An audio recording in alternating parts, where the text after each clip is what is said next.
সাহেব গাড়ির পিঠে চড়ে পরিবারে নিয়ে যাচ্ছেন কাঙ্ক্ষিত গন্তব্যে। গাড়ির ভেতরে ছিল খালি সিট, কিন্তু সেখানে বসতে দেওয়া হয়নি গৃহকর্মীকে, বরং তাকে বসানো হয়েছে গাড়ির পেছনের ডালায়। এমন একটি দৃশ্য ঘিরে সামাজিক যোগাযোগ মাধ্যমে শুরু হয়েছে ব্যাপক আলোচনা ও সমালোচনা। অনেকের প্রশ্ন, একজন মানুষকে কেন এমন অমানবিক আচরণের শিকার হতে হবে? বিশেষজ্ঞদের মতে, চলন্ত গাড়ির পেছনের ডালায় যাত্রী বহন করা শুধু ঝুঁকিপূর্ণই নয়, এটি মানবিক মূল্যবোধেরও পরিপন্থী।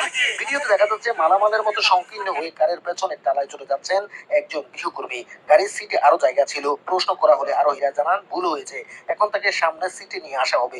পরিচয় সম্পর্কে তারা জানান, গৃহকর্মী শিশুটি তাদের বাসায় থাকে এবং বাচ্চা দেখাশোনা করে। সংশ্লিষ্টরা মনে করে পেশা নয়, মানুষ হিসেবে সবার প্রাপ্য সমান সম্মান ও নিরাপদ যাতায়াত নিশ্চিত করা দরকার। আমাদের পেছনে যথেষ্ট জায়গা আছে। বাচ্চাটা কি আমার বাসায় থাকে, বাচ্চাটা তোমার খেলে। আপনি কেন একটা জুতা করছেন? এই হইল অবস্থা। এরাই মনে করেন স্টেজে দাঁড়ায় দাঁড়ায় আবার খুব বড় বড় কথা বলে মানবতার পক্ষে। ঠিক আছে, মানে মানবতা বোধ কারে বলে? যখন এদের বক্তব্যগুলো আমরা শুনি, তখন আমরা মানে খুশিতে বাকবাকুম হয়ে যাই যে না, খুব সুন্দর কথা বলেছেন উনি। উনি মানবতাবাদী একজন মানুষ, ওনাদের কথাগুলো আমাদের খুব ভালো লাগে। দেখলেন তো কেমন মানবতা এরা দেখায় থাকে। এই লোকটার বাচ্চাটাকে দেখাশোনা করে এই মেয়েটা, অথচ এই মেয়েটাকে কতটা সম্মান করার দরকার ছিল, সেটা না করে কি করলো? পিছনের ডালার ভিতরে, যেটার ভিতরে করে মালামাল নেওয়া হয়, সেই মালামালের ডালার ভিতরে করে মেয়েটাকে নেওয়া হচ্ছে। বুঝছেন? এই জন্য কেউ যদি মানবতা শিখতে হয়, তাহলে তাকে আসতে হবে ইসলামের কাছে। দেখেন, রাসূলুল্লাহ সাল্লাল্লাহু আলাইহি ওয়াসাল্লামের একজন সাহাবী হযরতে বেলাল হাবশী রাদিয়াল্লাহু তাআলা আনহু, তিনি কোনো একটি পথ দিয়ে যাচ্ছিলেন। তো হঠাৎ করে রাসূলুল্লাহ সাল্লাল্লাহু আলাইহি ওয়াসাল্লাম ডাকলেন, তাআল হিনা ইয়া বেলাল, বেলাল আসো, আমার সাথে তুমি খেতে বসো। তো রাসূল সাল্লাল্লাহু আলাইহি ওয়াসাল্লাম একটা পাত্রে করে কিছু খেজুর বা কোনো খাবার খাচ্ছিলেন। তো বেলাল রাদিয়াল্লাহু তাআলা আনহু রাসূল সাল্লাল্লাহু আলাইহি ওয়াসাল্লামের কাছে আসলেন। আসার পরে নবীজি সাল্লাল্লাহু আলাইহি ওয়াসাল্লাম বললেন, বেলাল বসো, আমার সাথে খাও। অথচ রাসূল সাল্লাল্লাহু আলাইহি ওয়াসাল্লামের বংশমর্যাদা, রাসূল সাল্লাল্লাহু আলাইহি ওয়াসাল্লামের পিতার দিক, মাতার দিক, ওই সময়ে মক্কার সবচাইতে নামি দামি বংশের লোক ছিলেন রাসূল সাল্লাল্লাহু আলাইহি ওয়াসাল্লামের দাদার পরিবার, নানার পরিবার।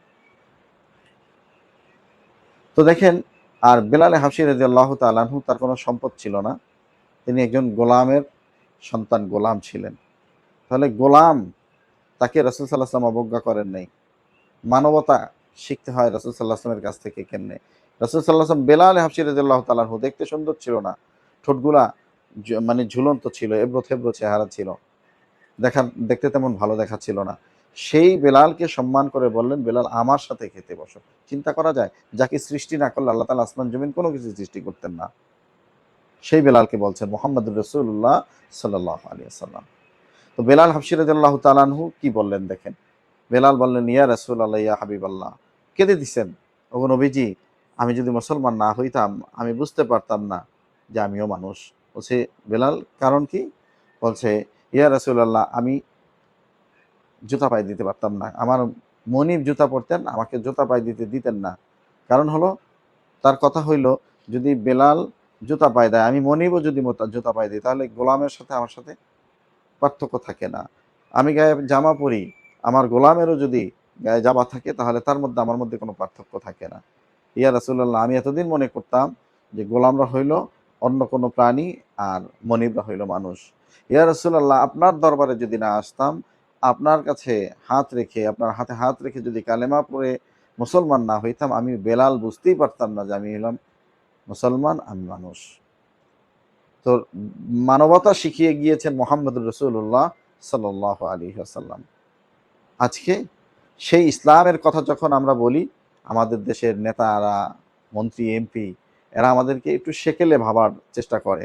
তারা আমাদেরকে সেই বলতে থাকে যে এগুলা হলো সেই পুরনো কথা, এই মানে আপডেট যুগে এগুলো চলে না।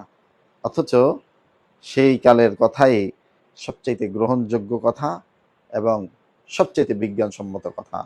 রাসূল সাল্লাল্লাহু আলাইহি ওয়াসাল্লাম ১৫০০ বছর আগে অনেক কিছু বলে গেছেন, যা বিজ্ঞান এখন সেগুলো আবিষ্কার করে পাচ্ছে।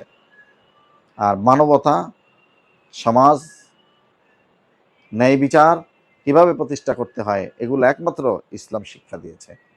আজকের এই ভিডিওতে আপনারা দেখলেন যে একজন মালিক তার ঘরের গৃহকর্ত্রী তার সন্তানকে দেখাশোনা করে, এই সন্তান এই মেয়েটার সাথে কি আচরণটা তারা করলো। আমরা ধিক্কার জানাই এদেরকে। এজন্য আসুন ইসলামের ছায়াতলে আসুন, ইসলামকে সম্মান করুন, ইসলামকে মেনে নিন, কোরআন সুন্নাহর পথে চলে আসুন। দেখবেন আপনার দুনিয়া ও আখেরাত উভয় জাহানই কামিয়াবি হয়ে যেতে পারবেন ইনশাআল্লাহ। প্রিয় দর্শক, আজকের এই ভিডিও পর্যন্ত। দেখা হবে, কথা হবে নতুন কোনো ভিডিওতে। তখন ভালো থাকবেন, সুস্থ থাকবেন। আল্লাহ হাফেজ।